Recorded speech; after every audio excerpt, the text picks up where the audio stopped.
menyampaikan bela sungkawa dan juga minta maaf dari institusi kami atas musibah yang terjadi.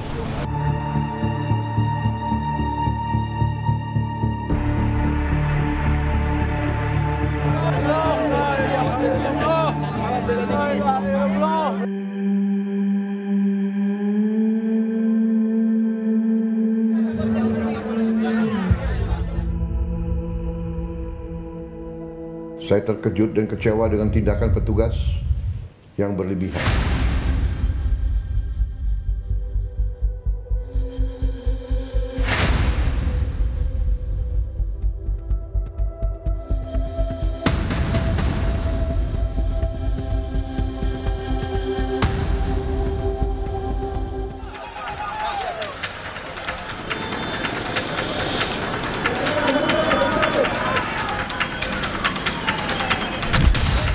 Satu nyawa melayang saat masyarakat berjuang menyuarakan kritiknya atas sikap para wakil rakyat yang duduk di Senayan.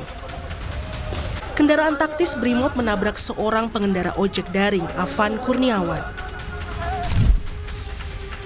Afan hendak mengantarkan pesanan saat rantis Brimob melaju kencang berupaya membelah kerumunan.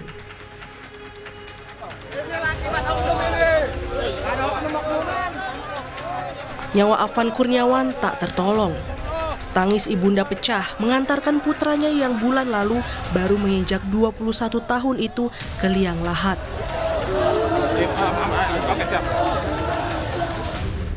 Kepada keluarga Afan, Kapolri Jenderal Listio Sigit Prabowo minta maaf dan berjanji akan menindak anggotanya yang terlibat dalam peristiwa ini. 7 anggota Brimob diperiksa atas insiden kelam di Kamis malam.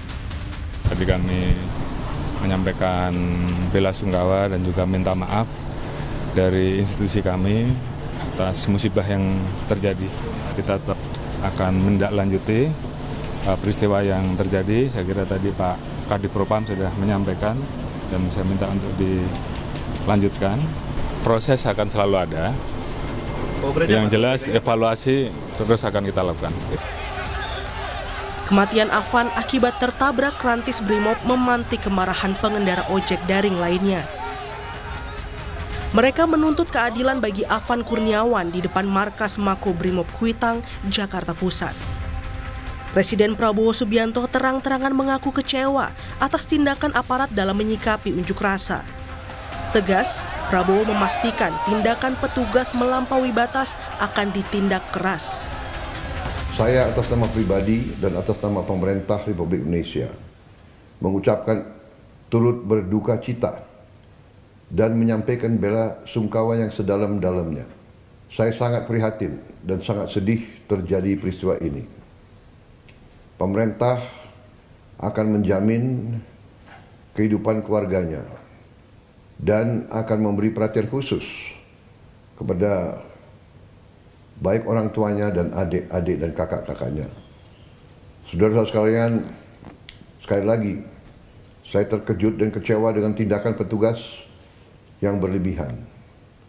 Saya sudah perintahkan agar insiden tadi malam diusut secara tuntas dan transparan, serta petugas-petugas yang terlibat harus bertanggung jawab. Seandainya diketemukan mereka berbuat di luar kepatutan dan ketentuan yang berlaku, akan kita ambil tindakan sekeras-kerasnya sesuai hukum yang berlaku. Komisi 3 DPR meminta peristiwa rantis Brimob tabrak pengendara ojek daring diusut tuntas dan transparan. DPR pun akan bertemu Polri pekan depan. Tadi malam kami mendengar penjelasan dari Kadipropam yang menangani 7 aparat polisi yang ada di dalam mobil lantis itu, dan sekarang sedang berjalan investigasinya. Kita dorong ini dibuka secara terbuka dan diumumkan pada masyarakat secara terbuka juga supaya terang benderang semuanya. Nanti pada hari Senin kita akan bertemu dengan pimpinan Komisi 3, kita bicarakan ini, dan dalam beberapa waktu ke depan kan ada rapat-rapat kerja termasuk dengan kepolisian. Tentu kita tunggu nanti. Kapan Bang akan undang Polri? Kapan Bang kira-kira untuk rapat kerja? Mungkin minggu depan ya, bukan Senin atau itu coba dilihat antara Senin, karena itu memang udah ada agendanya. Nanti kita lihat siapa yang datang dari Polri. Kurang dari sepekan sudah ada 2 kali unjuk rasa di gedung DPR, Senin 25 Agustus dan Kamis 28 Agustus. Tunjangan dan fasilitas fantastis anggota DPR jadi pemicunya. Anggota DPR itu mendapatkan tunjangan perumahan setiap bulannya 50 juta dari bulan Oktober 2024 sampai dengan bulan Oktober 2025. Yang mana uang tersebut akan dipakai untuk kontrak rumah selama masa jabatan anggota DPR 5 tahun, yaitu selama 2024 dan sampai dengan 2029. Jadi setelah Oktober 2025, setelah bulan Oktober 2025, anggota DPR itu tidak akan mendapatkan tunjangan kontrak rumah lagi. Wakil Ketua DPR lainnya membandingkan nilai 50 juta rupiah untuk tunjangan perumahan anggota Dewan seperti sewa kos-kosan 3 juta per bulan.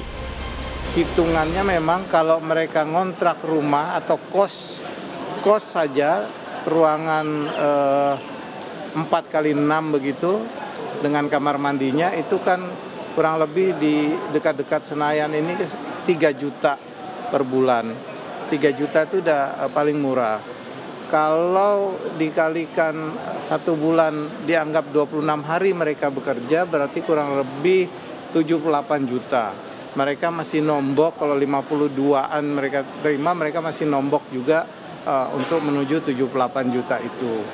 Mungkin untuk pengganti rumah dinas yang tidak ada, anggota DPR dengan sekitar 50 juta uang sewa rumah, itu uang kos dengan harga 3 juta sebulan, saya rasa masih make sense dengan tugas-tugas kenegaraan mereka.